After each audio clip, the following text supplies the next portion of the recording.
আসসালামু আলাইকুম স্নেহের অষ্টম শ্রেণীর শিক্ষার্থীবৃন্দ, আজকে তোমাদের পাঠ্য বইয়ের সংক্ষিপ্ত প্রশ্ন সমাধান করব।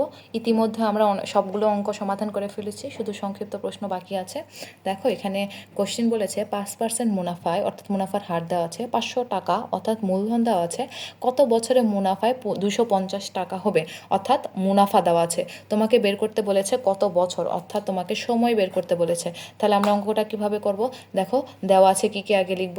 মুনাফার হার দেওয়া আছে, মুনাফার হারকে আমরা লিখি 8 দ্বারা, 5% দেওয়া আছে, তার মানে আমরা লিখতে পারি 5/100, যেটা ক্যালকুলেশন করলে আসে 5/100 0.0505 আসে। এখানে সময় বের করতে মূলধন দেওয়া আছে 500 টাকা, আগে মূলধনটা লিখে ফেলি। মূলধন পি সমান সমান দেওয়া আছে 500 টাকা, সময়টা আমাকে বের করতে বলেছে, অর্থাৎ সময় এন সমান সমান হোয়াট। আমাকে এখানে দেওয়ার আছে আরেকটা জিনিস, সেটা হইতেছে মুনাফা আয় দেওয়া আছে। মুনাফা আয় সমান সমান 250 টাকা। এখন আমরা কি করব? আমরা সূত্রটা লিখে ফেলব। আমরা জানি আয় সমান সমান পি আর এন। আমাকে এখানে বের করতে বলেছে এন। এন সমান সমান আই বাই পি আর।